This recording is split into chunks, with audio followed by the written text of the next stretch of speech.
வணக்கம் நண்பர்களே, அஸ்ட்ரோ ராஜாராம் திருச்சி. சிம்ம லக்ன லாபஸ்தானத்தில் புதன் குரு ராகு, தன லாபாதிபதியாக புதன் 5-8 குருவுடன் சேர்ந்து ராகுட லாபஸ்தானத்தில் இருப்பது. புதனும் குரு ராகுவின் நெருங்கி இருக்கும்போது இந்த இடத்த ராகு திசை ஒரு மத்தியமான பலனை கண்டிப்பாக செய்யுங்க. புதனுடைய குருவன் பலனே அதே தான், அந்த ராகு தான் இழுத்து செய்யும். ஆனால் ராகு திசை வந்துச்சுன்னா திருமணம் ஈஸியாக நடக்கும். குழந்தை பாக்கியம் செய்கிறீங்க, இல்லைனா குழந்தை பாக்கி தடை தாமதத்தை ஏற்படும். புதனுடைய காரத்துவம், குருவின் காரத்துவம் அனைத்து புத்திர சுகம், புத்திரங்களாக வழி வேணும். வண்டி வாகனத்தில் விபத்து, ஆனால் அவர் 8க்கும் அதிபதி வண்டி வாகனத்தில் விபத்து இதெல்லாம் ஏற்படும்.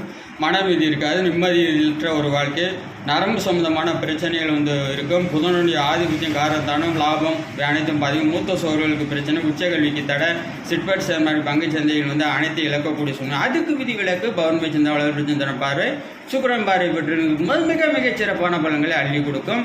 2026 தமிழ்நாட்டில் நடக்கும் சட்டசபை முதல்வர் YouTube Tamil type channel Astroraj video 2022 கணித்து விதிமதி